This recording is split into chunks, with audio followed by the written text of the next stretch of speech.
to tonight's live investor agent webinar.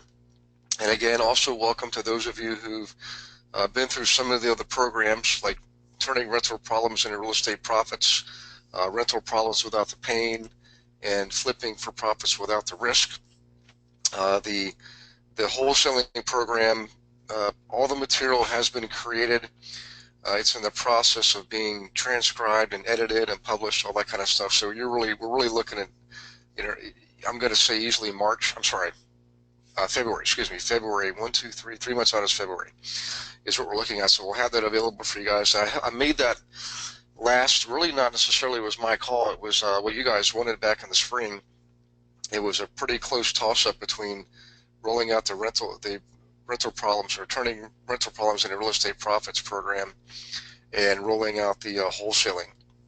So, there's one team of editors and publishers and developers we use because they have the right background for us, real estate related, investor related. So they're pretty good. So in any case, keep an eye out for that. For right now, though, welcome aboard to everybody, particularly the new folks. We should have some new folks online from Kansas and Missouri and Arkansas. So welcome aboard to all of you. And if you're listening to this in a recorded fashion, don't worry. Obviously we prefer to make them live as much as possible, but if you can't, you get the recording the very next day. And for all the new folks, a little bit of housekeeping here. You can see your question box. That's where you post questions during the webinar. Again, it is live. It's unscripted. So sometimes you hear things that, what we call the good, the bad, and the ugly. All right. And from time to time, I will unmute you. By default, everybody's in mute. Audio mute, that is. And I may unmute you from time to time, depending on the subject, the question, that type of thing. And everybody will be able to hear us have that conversation. So in any case, welcome aboard. And looking ahead here, we're going to meet again next week. Hang on, what night is that?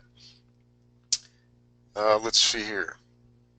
Maybe we're not going to meet next week. Hang on, let me flip ahead and see. I thought we had a webinar next week. I know we have one the following week. Yes, we do. Next Tuesday, the 15th, is our next webinar. So let me write that in here. I don't know why it wasn't in there. But in any case, we'll do that one. We'll do one on the 22nd, and then we're not going to have one the last week of the month, I don't believe. Let me flip here to December. Yeah, because I'm going to be in some training, and there was no way to really work that out the least that we could see, although that's going to be heading into December anyways. I'll come out with the December schedule probably next week, if I'm not mistaken. So in any case, we're going to go ahead and get started here. Keep an eye out again for the wholesale program, and if you guys want to check out the others, just go to the website. All of you get the book for free automatically, whatever subject is you want. Just follow the instructions, you'll get that for free. And if it's something you want to pursue, let me know, because obviously the training you get for half price once you're an active student. So just keep that in mind. And also remember, if you bring somebody in with you, you can either take the discount or earn $250 per person per program. It's a great way to rack up some dollars and get a program for free if you'd like to do that too. So in any case, let's go ahead and move forward here, right? We're going to move into the rental business for the evening. And by the way, we're not going to go over the rental property reporter, opportunity evaluator, or the cash flow worksheet, because we just did that a few weeks ago. If you want to look up that recording online, just go for it, grab it, and watch it and listen to it. And I think you can strip off the audio if you like. As a matter of fact, I know you can, and you can even watch it on your phone. Both are free apps that you can get. So tonight what we're going to do is we're going to focus on rentals, right? A couple different things here. When you're buying rentals, a lot of people think in terms of flipping. Well, you're flipping, you're looking for a home that has it's in need of repair. It needs a little TLC. It needs to be rehabbed, and that's true. And in rentals, though, the truth is there's multiple ways to buy rentals. You can buy rentals the same way. You can buy rentals that are in need of repair, and you buy them wholesale, low price that is, and put some TLC in there and some money and some effort and energy, remodel, rehab, increase the value of the property, excuse me, and then rent it out. or you can buy what was called turnkey. If you buy rental properties that are turnkey, they're essentially already in service, they're up and running, and they're already producing income. Now, in most markets, okay, you can always buy turnkey properties. The best time to buy the properties that need to be remodeled and so forth are typically in your down markets. People, the landlords that were too highly leveraged are sometimes losing their properties for foreclosure. You can buy them at a steep discount, remodel them, and turn them back on the market when you're done. But regardless, if you want to avoid all those headaches, or most of them that is, and buy better properties, you can buy turnkey properties anytime, any economy, whether it's up economy, down economy. And essentially you're buying, well, people might say, well, I'm paying full price then. Well, not necessarily. You can get good deals. You have to work on how you're structuring the transactions, okay? Number one. Number two is, if you buy right and you buy in the right area, you often can increase the rents at a pretty good clip within the first year with just a few simple moves. And so what you're doing is you're buying the property with the plan to increase the income within the next year, thereby improving your performance on the property. Okay, that does fall within under the guise of buying turnkey. So in any case, that's really what we discussed right here in this paragraph. The bottom line is, when you're buying a property, guys, a rental that does need to be rehabbed, what that means is that property's probably not going to be bringing in a lot of money while you're rehabbing it. Now, there is a hybrid approach, which is you buy a property that is fully rented, but it has the potential to be improved to a higher level of performance. So you don't have to have it empty. You can, let's say you have a fourplex, you can keep 3 units rented out and be remodeling the 4th unit. Okay, so when a lease comes due, instead of renewing it, you let that person leave and you remodel that unit, put it back on the market at a higher rent. And then the next time another lease comes up, you do the same thing. So the beautiful thing there is, while you own it and are remodeling it, it's always producing income for you. Okay, so that's something to consider when you look at properties that are up and in service and fully rented. Look for the ones that have potential to be improved and raise the rents to the next highest level, and jump on those all you can. Okay, me and a lot of other folks have made a lot of wealth and income by using that approach. So in any case, let's jump into how do we actually go about looking at these properties, okay? Working with the people, our clients that are looking at them, and how do we do that in a logical fashion that's not going to cost us a lot of time, energy, and money, that is. Okay, so let's step into it. I'm going to go ahead and check for questions real quicker before I reduce my panel so that I can focus on the content. And once I get through this next section, I will go back to my panel and look for questions. So for the moment, we're going to kind of be in a little bit of a focus here. So let me go through this, and it does help for me to get through this entirely, and then we can go back and ask questions on this process. Okay, so I'm going to reduce my panel. Hang on one second. There we go. Now everybody should be able to see the full screen, including me. All right. So first things first, okay? Now, assuming you're an agent, most of you are agents, and you're going to be working with the landlord, the person buying the rental properties, okay? I mean, even if you're not, if you're going to be buying rentals for yourself, other than steps 1 and 2, the rest of it is the same. But let's assume you've got a brand new prospect. They're now a client because you've had them sign a buyer's agency agreement. You know that they want to focus on rentals. You know what kind of money, cash, and or credit that they have to work with.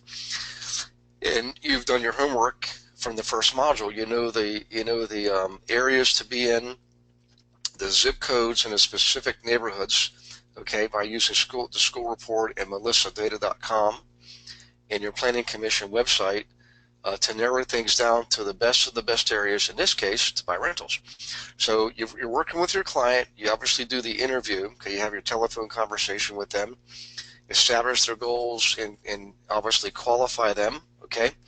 And then you have them email you an email back recapping the conversation and also providing all of their contact information. You've obviously already got their phone number, but now you're going to get their best email address, name, and I prefer actual physical address too, because you're going to likely need that down the road when you start filling out sales agreements. Okay, so it doesn't say physical address here, but you definitely want to get that. Now, assuming they followed your instruction, you've now got an email from them. You obviously want to do your buyer's agency agreement, okay? And once they do that, you can set them up on a search initially in your MLS system. Now, obviously, there's other ways to get inventory, okay? But for right now, we're going to use the MLS because it's the one tool that we all have in common to describe this process, okay? And later on, you can get inventory using other techniques, and if you're lucky, get those listed, and that becomes your personal inventory for listing purposes, and you can then sell them to your buyers, obviously. Okay, so you're going to set up your search, okay, based on everything that you understand to be the right criteria: the dollar amounts, the number of units, the sizes, the price range, the areas, the whole 9 yards. Now, what you want to do is always provide what's called the full listing. Don't just give them a skinny version. I know it's tempting to do that because everybody thinks, well, I'll give them the short version, that way they have to call me for everything. All you're doing is you're just adding work to yourself, right? You've already got them under agreement, okay? And be honest with you, a more educated, informed consumer is always a better consumer. So give them everything. Give them the full listing that has all the information, all the details, because you're going to have them go through all this initial analysis, not you. And you can do it with them the first time, obviously, and you should be doing it yourselves, quite frankly, during the training program to learn the process. Okay, this, in other words, this process I'm teaching you here tonight, you should be doing this on your own, at least 3 times. And the funny thing is by the time you get to the third practice run of this, you're going to have it nailed down tight. It literally is like riding a bike. It's that straightforward. You don't budge from it. You don't fudge from it.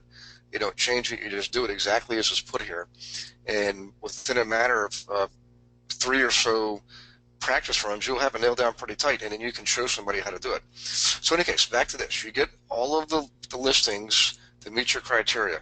And let's say you've got 60 multi-units popped up in your listings. You're going to go through those properties, and your first objective is to cut that down to half, cut it into 30.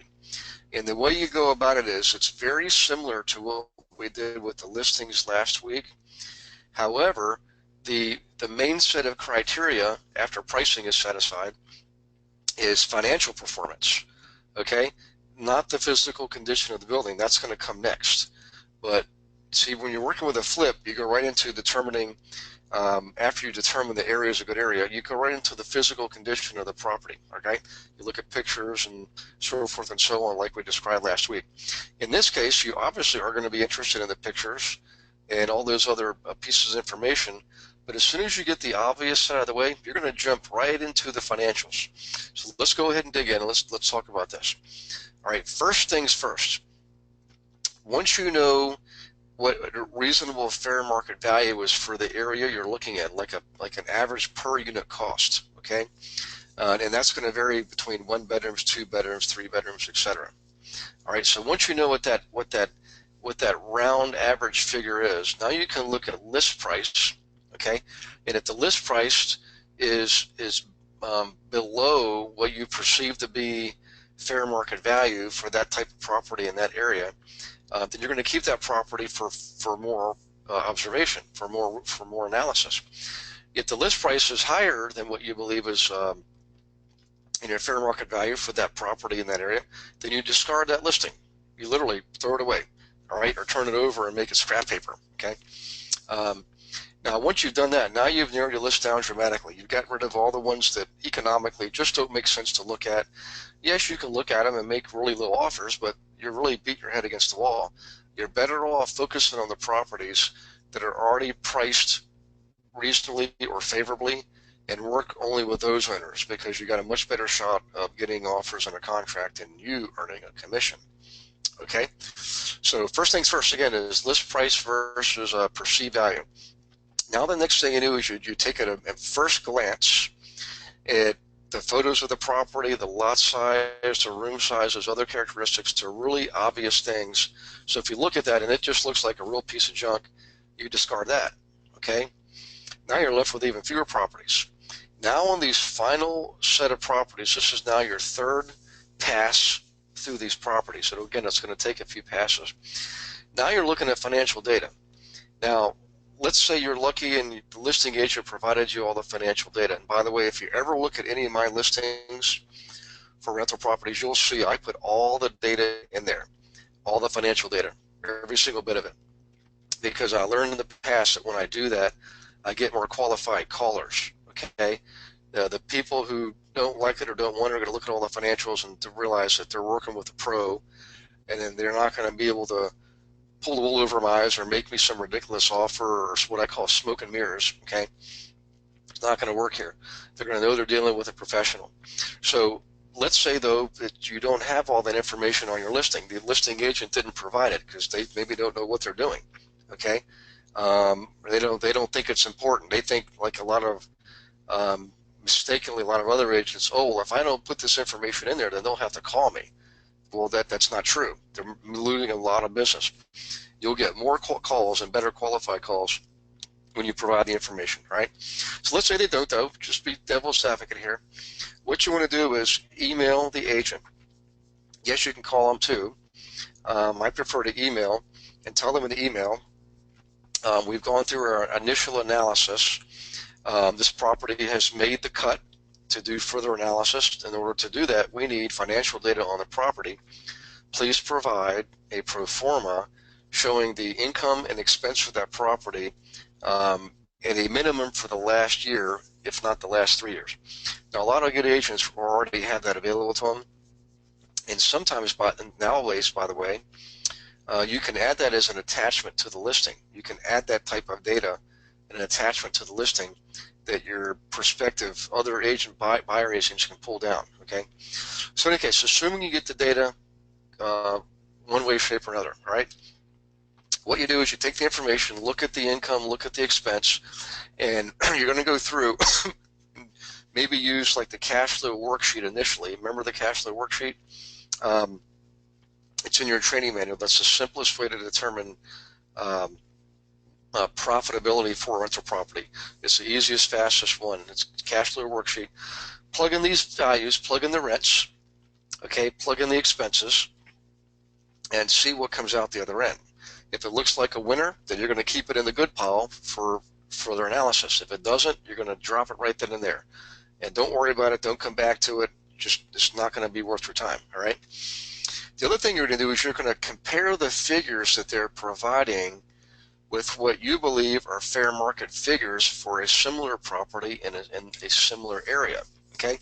So if you look at rents, for example, now I used rents for an area where the average home price, I believe, was $115,000. So you can see the rents in this area are lower than what a lot of you are used to. I know I spent several weeks in Toronto, Ontario this summer, and people are paying easily $1,680, $1,800 for a little one-bedroom apartment, okay? In some areas, it's even more than that. And yet you go down to where I was in the last week, parts of Arkansas, parts of Tennessee, and here I am now in the panhandle of Florida, and people are paying, you know, maybe between $750 and $950 for a three-bedroom. Maybe they're paying between $650 and $850 for a two-bedroom. And maybe they're paying between $400 and $600 for a one-bedroom, okay? The bottom line is you should have a pretty good idea of what are reasonable rents or fair market rents for your area. And it's easy to determine, and I want you to write this down, okay? All you have to do is go online every Saturday morning when you wake up having your coffee, go to Craigslist and see what's being asked for the rents, okay? And it should give you the areas. It'll say, they'll tell you what area the rental's in, and you'll look at the average rent, the size of the property, you know, how many bedrooms it is. And you should go to determine what are the going rents for that type of property and that type of an area. You can also go to look in your local publications, okay? Again, neighborhood newspapers, Green Sheet, Penny Saver, that type of thing. If you're in Canada, obviously you're going to use Kijiji and then your local publications. You can also get printed material from like your local mall or grocery store where people have rental guides, look in the rental guides and see what people are asking for those properties. Now remember, the rental guides are generally going to have apartment complexes in there and not necessarily duplexes and things like that. It's okay, you're just looking for a range, a small range of values, okay? You can also, if you're a member of your local board of realtors, which most of you are, you can find out who your local rental association is. You usually have an association, they're like an apartment association of Metropolitan Atlanta, AAMA, okay, or Apartment Association of Toronto, AAT.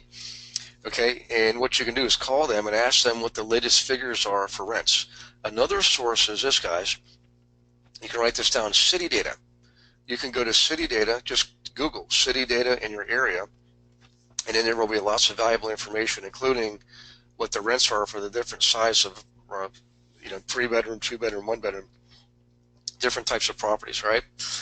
So lots of sources of data, but the bottom line is this, is you're looking not just to see if this property actually will cash flow, but you're also looking to see if the figures provided are reasonable for that area, because you want to be what we call in market.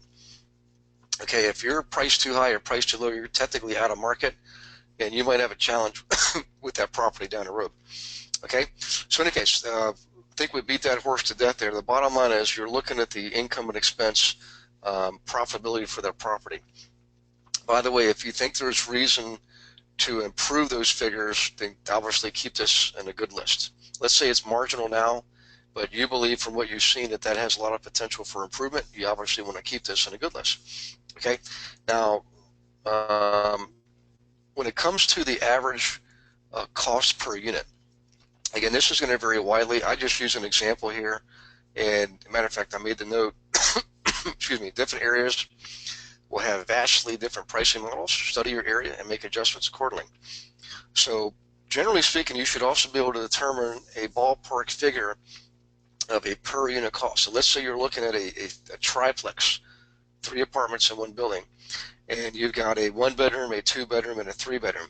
Okay, in this example, the average 3-bedroom was maybe going around for $35,000. In other words, within that 3-bedroom, 3-unit building, the 3-bedroom will be worth about $35,000 of the total value.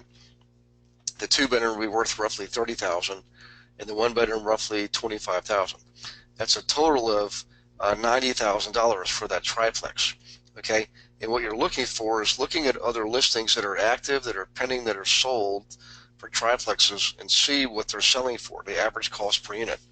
And you really have to pay attention to how many bedrooms are in those units, because that is going to affect the price. Okay, so again, these are just sample figures. I mean, again, in your area, I mean, my gosh, there's I know there are places in Florida when I was down there investing a while back in Central Florida, and people were paying about $100,000 per unit.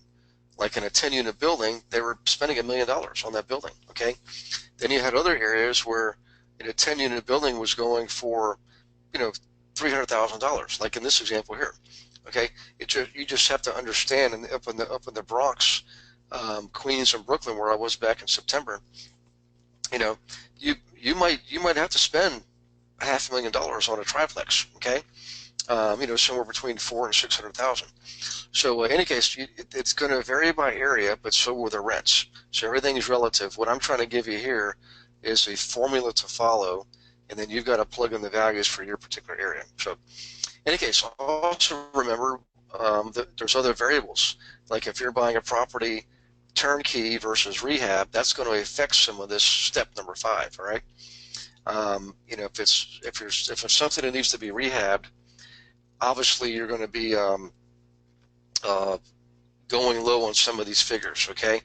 And you can project high, so go in low and project high. If the property is fully turnkey, it doesn't need a lot, doesn't have a lot of deferred maintenance, and you're gonna basically go in higher, okay? And your projection should be aligned with where you currently see the property performing now. Bottom line is you got to develop instincts, guys. And the way you do it is by practice, by practice, by practice. So you should do this on your own at least 3 times, I believe, before you cut loose on the actual clients, okay? Okay, so we get through step 5. We've narrowed everything down to the final list of properties, and you're going to have your client send you the final list of properties that made the final cut. And when it comes to rentals, I don't even like to look at 7 rentals in a day, 7 individual properties, that is. If you're looking at duplexes and triplexes and fourplexes, you'd be lucky to get through 6 properties in a day. And you should not look at more than 6 properties in any given day anyways, because the human brain is incapable of absorbing, compiling, retaining information on more than 6 properties. That's what we've determined in this business. In the case of rentals, you're going to spend more time per rental property than you will like on a flip property, okay? But the bottom line is you have your clients send you the MLS number once they make the final cut. You're going to review their homework and maybe cut it down further, okay, if you see things you think they missed. And then obviously you're going to schedule appointments to go see those properties, right? So you schedule appointments, you go look at all the properties, and by the way, I'm going to let you guys catch up here for a second. Hang on. So you've looked at these properties with your clients. Now let's assuming you've gone out there, you've looked at 7 rentals, okay? You really push the envelope on this. As you're going through the rentals, your client should have with them all of their notes, the projections, financial projections, and so forth. And they should be taking notes on the properties as they walk through them, okay? And the good news is, at the end of the day, what you're going to do is you're going to review that information with them, okay? You're going to, what I call, review their homework again, and you always do that, guys. This is very important. Never leave the scene without doing a summary review of the properties right there on the spot. In other words, you don't want to say, hey, great day, let me know when you've looked at all this and call me when you're ready to move forward, or whatever you want to do. Don't ever say that. Say, let's review these now, okay?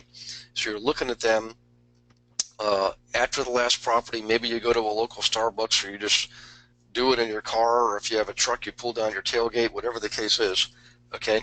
Or if the last property is empty, you can do it inside the last property. And you pull out you have your clients pull out all their notes, and you pull out the listings that you keep with you, and you put them on a table, for example, side by side. Now there's 2 approaches here. You can either look at them side by side all at one time, or you can only look at 2 at a time and always compare just 2. And within that one-on-one comparison, just comparing 2 at a time, you always ask them the question, when it's all said and done, if you could only get one, which one would you go after? And you pull that one aside and throw away the other one, okay? Now, if the other one ends up being a really good deal, obviously you keep the information on it, and you may have another client who may want to buy that after this client is under contract. Okay, so you do your side-by-side comparison, and what you're looking to do, guys, is you're looking to have them narrow it down to 1 and no more than 3 properties, okay? Once they've done that, then you tell them, go ahead and go home. Please review your notes, review your calculations, and I'm going to call you at 9 o'clock tonight. And before I call you, please scan and email to me your final projections. This is you speaking to the client, and they do. Okay, now they should have the cash flow worksheet, the cost sheets, of course their MEO worked out on the final 3 properties, or the final 1 if you actually narrowed it down to 1. Then you get them on the phone to review everything, and you confirm everything. And if they're looking at 3, obviously you have to, and they can only buy 1, you have to narrow that down to the final 1. So you ask them side by side, which one, if they can only buy 1, do they absolutely have to have, okay? And they always state it in the positive, because what you're doing here is you just created the situation, the environment, where it's expected that they're going to make an offer, which is obviously why you're in this business, okay? So you do that process, you narrow it down to the final 1, you say, okay, great, I'm going to draw up the offer, I'm going to send it to you in less than 15 minutes, please print it off, or if you have DocuSign, sign it, return it to me with a scanned copy of your earnest money deposit, what we call your hand money check, and a copy of your most recent proof of funds. Okay, so now you can turn that around and provide a full offer to the listing agent on this property. Okay, and you want to do that night, so that when that listing agent gets in the morning, they have it submitted. They can submit it to their client for approval, either acceptance or counteroffer or rejection, whatever the case may be. All right, and that night you should send them an email. If it's not real late, yes, you can text them.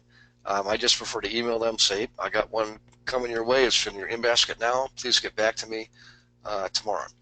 And you got your offer made. So this is how you do it, guys. And if you go through that process, the reality is about 2/3 of your offers will be accepted. Though you might have to negotiate a little bit, but you're going to get them accepted to the tune of 1 out of 3, which is way, way better than a lot of the other techniques that the investor gurus are teaching, okay, because they're not used to being on the brokerage side.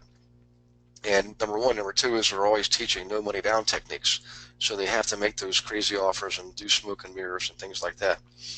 So in any case, let's have a hypothetical situation here. Let's say you get through all this, and there really are 3 properties that make sense, and your client's only buying 1. What should you do with the other 2? Well, that's right. You should send them to your other investors and say, hey guys, we got one under contract today. There's a couple that we're not able to purchase. Take a look at these because these definitely made the cut. And the third possibility is maybe you buy one yourself, okay? So as you guessed it, this is a great way to have a lot of legwork done on your behalf. Actually, it's the investors doing it for themselves, but you benefit because they can't buy everything. And you may be able to get a commission out of this or buy your own property, all right? So let me do this. Let me do a quick pause and bring back my panel and look for questions. So hang on 1 second. Let me go back here. Let's see. This is, hang on 1 second. Let me trying to figure out who's actually asking this. Hang on 1 second. Oh, Wanda. Hi, Wanda. Wanda, hang on 1 second. Let me get back to the question panel. Wanda says, okay, the listing agent is on the full listing. Have you found that to be a problem with just beginning with someone? So Wanda, yeah, we know that, but the bottom line is if you do this correctly, it's not going to matter because you have these folks under a buyer's agency agreement. I would never provide a full listing to someone who's not really a full-fledged client of mine, who I did not interview and qualify. So if you go through all these steps where you interview them, you qualify them, they're your client. Okay, the reason I like the full listing is it has a lot of other information on there. Okay, things that a lot of times that they're going to call you and ask you for, it's going to take up time that you don't really necessarily need. You can use that for other purposes. Okay, but I do get that question a lot, and quite frankly, we've never had a problem with that. Any of the students actually, just because of the way we go about this process. And if you're going to be working with existing investors who already conditioned to work a certain way, you're going to struggle. Remember, the way we go about our marketing is we attract new or newer investors that we know are predisposed to want to invest based on certain markers, and you build that relationship from scratch with them. So you build that up over time, and it's long term. I mean, lifelong relationships. So in any case. That's basically how that works. So let me go back and see what other questions we have. Actually, I think that was it. Good question, Wanda. Okay, if you look here, you'll see the next thing I bring up is always use your forms from your local board. Don't ever get caught in that trap of using some internet forms from that are not that do not come from your board. The reason is your board's forms have all been pre-approved all the way to the state Supreme Court level. They've also been determined to meet the plain language laws, okay? And if you grab a free contract off the internet or your client sends you one, just tell them you really can't use that, and they shouldn't be using it either, because only the state's Board of Realtor forms are the ones pre-approved at every level of court in the state all the way to the Supreme Court level. Those board approved forms are neutral in nature. However, you can add addendums to them to customize them for your client, okay, to improve your leverage on that transaction, if you will. So, but you always start with a basic form coming from your state board of realtors, right? The other thing too is the plain language laws, the ones that come off the internet. There's no guarantee they meet the plain language laws. So here's the scenario, because this has actually happened. Consumer goes into court, a landlord who's selling a property, and another investor who's a landlord buying the property, and there's a dispute, and they use one of those short version internet forms. A judge could easily look at that and say, you know what, I don't recognize that form. It's not. In other words, when he says he doesn't recognize it, he means officially the court's perspective is they're not going to allow that form. They're not going to submit it because it's not supported in the court system. It hasn't been pre-approved. All right. And I'll give you another example. This happened with another landlord, actually, by the way, who was evicting a Section 8 tenant, and he won at the magistrate's level. The landlord did, and the tenant appealed, and it went to the Court of Appeals, and the landlord won again at the arbitration level, but the tenant appealed again, and it went to the Court of Common Pleas, which runs the arbitration level, by the way. Got in front of this judge. The judge looked at the Section 8 lease and told the owner, he said, you know what, this lease is really, I don't acknowledge this in my court. You've got to go all the way back and start over again at the magistrate's level, okay? And this is a horrendous deal. I mean, this was basically a shame. I don't want to mention names. It actually was all in the papers. It went national because the Section 8 leases come from Housing and Urban Development, which of course is one of the federal departments, okay? Department of Housing and Urban Development. And anytime, see, the way law works is anything you write in a contract can't contradict any state level, local level, state level, or federal level laws. At the same time, local courts are supposed to not be able to make any determinations that run counter to state or federal laws. And just like states are not or should not be doing anything that runs counter to federal laws. But that stuff actually does happen. And that's what this judge did. So the moral of the story is use your state forms and don't even allow yourself to get in the position of finding yourself in a quandary in a court hearing. Because remember, most courts will look upon the consumer, i.e. or tenant, okay, as being less sophisticated than you. And you will find yourself at a tremendous disadvantage. Very few judges are pro-owner. Some of them are, but a lot of them are pro-tenant. Okay. And again, so enough said on forms. Let's go ahead and move to the next thing, which happens to be dealing with lease options. Let's go there. All right. Now here's what happens with a lease option. All right. Here's what it is and how we use it. First, let's talk about what it is. All right. A lease option is a two-part relationship. The first part is a lease, i.e. a rental. In other words, you're going to lease a home or an apartment to somebody, okay? The second part is what's called an option. And what that is instead of a sales agreement, you're providing an option agreement to this potential purchaser. And what they're doing is they're not purchasing the property, they're purchasing the right to buy the property at a future date. Now, some of you are thinking right now, well, that sounds like rent to own. It's similar, but it's not the same. In fact, we do not advocate rent to own at all. We don't advocate it. We don't teach it. And here's the reason why.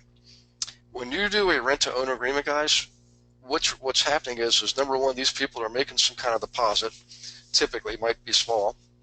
But also, you're telling them that a portion of the rent is going towards the purchase of the property. And therein lies the problem. As soon as you give somebody what's called equitable interest in a property, okay, and they default on the lease, if you go to court to evict that person, the judge is going to say, I can't hear this case because this tenant, the defendant, has equitable interest in the property, even if it's $1. If they paid $100 in rent and you applied $1 to the purchase of the property, that's considered equitable interest. And you have to go to the Court of Common Pleas level to now foreclose on that property, on that tenant, okay? Not just evict them, but foreclose on them. And you're looking at a minimum, probably 13 months, even in the best states, okay, to actually get that person out and get your property back. So rent to own is a huge, I just don't do it, all right? Lease option, on the other hand, is the lease part of this relationship is a straight lease. Not $1 of rent is ever applied to the purchase price of the property, not one dime, okay? And the option fee that they pay is a non-refundable fee. In other words, they're paying a certain percentage of the overall sales price in the form of an option fee. They're purchasing the option, and that option is the legal right to purchase the property at some future determined date. Okay, the option fee does not get applied to the purchase of the property. It's non-refundable, and the reason this works is, number one, is you're holding this property off the market for, let's say, a year. Let's say your option period's a year. In the period of a year, the property should, in most cases, go up in value.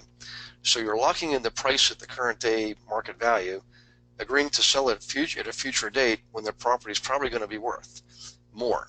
But you've taken off the market for the benefit of this consumer who's going to purchase it at a later date. Okay? Now, when they eventually do get to purchase it, let's say in a year's time, they've improved their credit, whatever the case is, they saved up some money. By the way, you become one of their biggest creditors because you're leasing an apartment to them or a house. Okay? And that's going to help their credit rating, by the way, and also help them state their case to a bank, to a lender, because a lender is now going to see they're already in the property. They have the option to purchase it.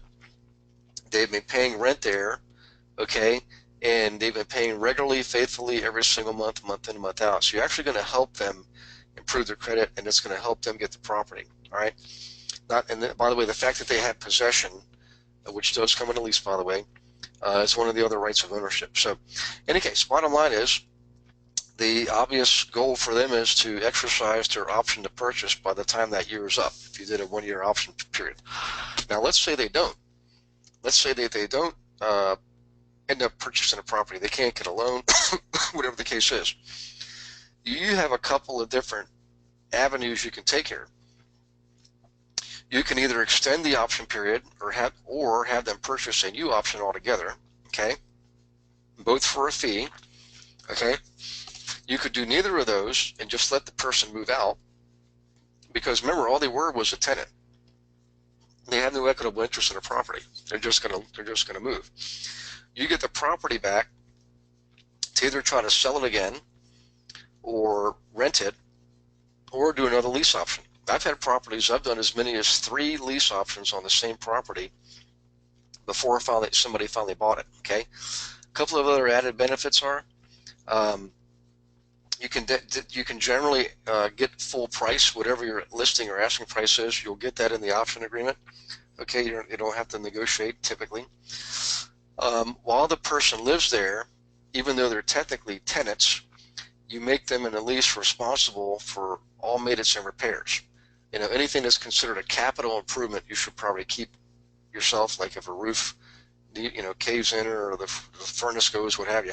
I know you don't want to hear that, but I've had people try to include that in the tenant's responsibilities, and they got shot down in court, okay, because they were considered capital improvements, not just expenses. But in any case, the bottom line is, the tenant's going to pay all the insurance, everything, maintenance, repairs, gas, electric, water, you name it. So it's almost like a net lease agreement. More of your income is going to be kept to you by you for profit. Okay. Now a few more things here. If they do end up following through and purchase the property, you get your money then, and everybody's happy. But let's go backwards. I want to just give you some scenarios of why we do this and why it's how it comes on the scene here. Let's say you have a flip, or your client has a flip, and for some reason it's not selling, and they're starting to panic. Okay, you can either rent the thing out for them, okay, and then they've just bought themselves time. But if it doesn't make sense to rent it out, they just simply can't choose that option. They might be interested in a lease option. Okay, so you find somebody who wants to buy the property, but right now they need to rent it. Lease option is a great alternative. It's like a hybrid approach. And then what you do is you tell the owner any option fee you can get from this prospective buyer, and currently they're now obviously going to be a tenant, You split that option fee. The owner gets half, you get half. That gets applied to your commission, okay, on an eventual sale.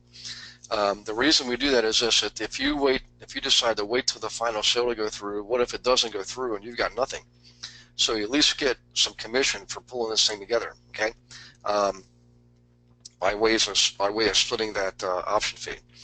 So in any case, you might have an owner who just for whatever reason can't rent it out. They didn't flip. They can't rent it out. The lease option might be a valuable alternative. Or let's say you're somebody who wants to sell a rental property, okay, and they're not getting any real takers. Like they're not getting the price they want. What you could do is say, well, look, let's lease option the rental property. Say it's a fourplex, okay? You find a landlord who wants to buy a fourplex, and maybe they don't have the money for a down payment. They can't exactly get a loan right now. They've got too many other rentals, and their name's on too many loans. You can do a lease option on a rental too. And what happens is the person who's the option person, in other words, they're leasing the building from you. So it's a 4-unit building. Let's say they're going to lease it from you for $4,000 a month. And they're getting $1,000. You're getting $1,000 per unit per month for rents. So what happens is the rents go to the new person, the person doing the lease option. They collect all the rents. They send half to you, okay, and they can keep half for themselves. It's I'm just throwing this out there. All right, but basically they're going to take over the role of the landlord, is what I'm getting at, and they manage all the calls. They basically are managing the property. And they're not getting paid. They do get to keep a portion of the rent, okay? But you get your rents in a net condition. They just come to you. You don't have any headaches, any worries. And at the end of the year, they might have enough money saved up to make a down payment. Maybe their credit's improved, and they can then take over the ownership of the property. So there's a couple of scenarios of where lease options come in, all right? What I want you guys to consider is this. If you're an agent and you're going to help a lease option come to fruition, you got to think about who you're serving. Technically, you're going to be, in most cases, you're serving the owner of the property because you're trying to help them sell a flip, for example, and it's not selling. A lot of times, though, you will, in fact, represent the buyer, too. Okay, you want to make sure you're collecting your commission on both sides of that transaction. Again, with a lease option, you're not going to get all your commission right up front. That's why you want to take a portion of the fee, okay? A portion of the option fee, that is, all right? So in any case, let me do this. Let me slide my panel back over and see if we have any questions on lease option. Because sometimes this throws people for a loop, but it is an awesome strategy for properties that don't go the way you want them to go. Hey, by the way, while you guys are typing in questions, let me remind you of something here. When you're remodeling a house for flipping, okay, and let's say this is your client doing this, and they determine halfway through the project that they changed their mind, they're running out of money, they don't want to complete the remodeling, and they just want to rent it out. Well, number one is you got to get the property in rentable condition. You can't leave it in the middle of a rehab project. Okay, number two is all the materials, all of the craftsmanship, everything that's been predetermined has all been based on the property being a flip. And generally speaking, you're going to use better materials, better craftsmanship, okay, better design, the whole 9 yards, for a flip than you will for a rental. So what's going to happen is you may have spent too much money on the property and your rents are not going to justify, they're not going to cover all the costs, all right? So generally going from a flip to a rental often does not work that well, okay? And that's why a lease option may be a valuable alternative, okay? Because you get generally better tenants who are willing to pay more money, et cetera, et cetera. On the other hand, let's say you have a rental. You may decide down the road you want to flip. Well, that's not a big deal because everything you put into the property has probably been more than well covered by the rents coming in, all right? And by the way, yes, you can flip rentals like we described earlier. But what you can do is, in the case of a lease option, is what we described earlier. Let's say you do want to flip it, but no takers in its current condition and all that kind of stuff. You find somebody who's willing to lease it from you and buy it on an option, and they buy it a year later through the option agreement. So there's a number of ways to skin this cat, a number of ways to make a deal work. And lease option is a very viable alternative to flipping and renting properties, and there certainly is a way for you to cash in on that too as an agent. So in any case, I think that's it, guys. Those are the two things I wanted to cover tonight.